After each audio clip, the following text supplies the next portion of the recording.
Assalamualaikum warahmatullahi wabarakatuh. Perkenalkan, nama saya Rini Dianti Rukmini. NIM saya 1814080076. Saya berasal dari jurusan Tadris IPA Fisika B angkatan 18, Fakultas Tarbiyah dan Keguruan, Universitas Islam Negeri Imam Bonjol Padang. Baik, di sini saya akan menjelaskan tentang prinsip kerja terapi ultrasonik pada mata kuliah seminar fisika. Sejarah perkembangan.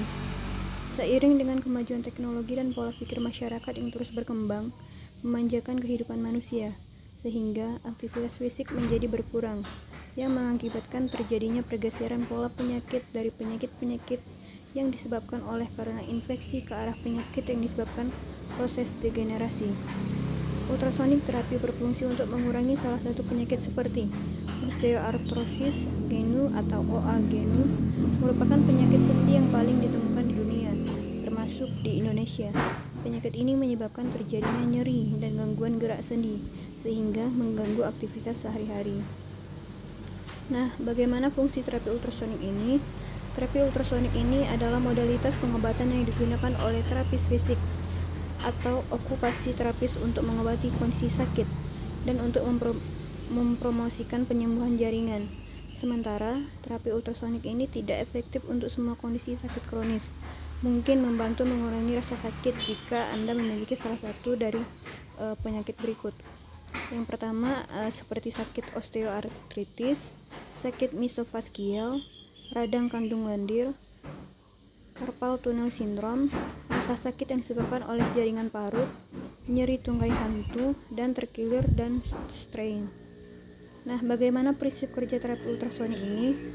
Prinsip kerja terapi ultrasonik ini bekerja dengan cara menggunakan gelombang suara frekuensi tinggi untuk meningkatkan produksi panas jaringan dalam sehingga dapat mengurangi rasa nyeri. Alat ultrasonik terapi ini menggunakan rangkaian pembangkit frekuensi yang menghasilkan arus berfrekuensi tinggi yang mencapai 0,75 sampai dengan 3 MHz. Arus ini berjalan menembus kabel koaksial pada range deku elektroda yang kemudian dikonversikan menjadi vibrasi oleh adanya efek piezoelektrik. Nah, ultrasonik terapi ini diterapkan menggunakan transducer atau aplikator yang bersentuhan langsung dengan kulit pasien. Gel yang digunakan pada semua permukaan kepala untuk mengurangi gesekan dan membantu transmisi gelombang ultrasonik.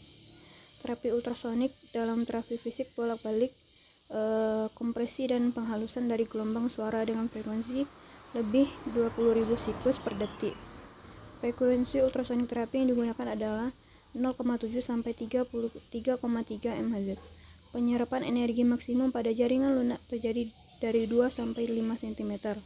Intensitas menurun sebagai gelombang menembus lebih dalam. Nah, efek kerja terapi ultrasonik. Yang pertama, adanya efek mekanik. Bila gelombang ultrasonik masuk ke dalam tubuh, maka akan menimbulkan pemampatan dan peregangan dalam jaringan sama dengan frekuensi dari mesin ultrasonik, sehingga terjadi variasi tekanan dalam jaringan. Dengan adanya variasi tersebut, menyebabkan efek mekanik yang sering disebut dengan istilah micromassage, yang merupakan efek terapeutik yang sangat penting karena hampir semua efek ini sangat diharapkan sehingga pada daerah mikrotisu damage baru yang memacu proses inflamasi fisiologis. Selanjutnya, efek panas. Micromassage pada jaringan yang akan menimbulkan efek friction yang hangat. Panas yang ditimbulkan oleh jaringan tidak sama tergantung dari nilai akustik independence, pemilihan bentuk gelombang, intensitas yang digunakan, dan durasi pengobatan. Area yang paling banyak mendapatkan panas adalah jaringan interface, yaitu antara kulit dan durasi pengobatan. Nah, yang terakhir adalah efek fisiologis. Efek lain dari micromassage adalah efek fisiologis dari pengaruh mekanik dan pengaruh panas.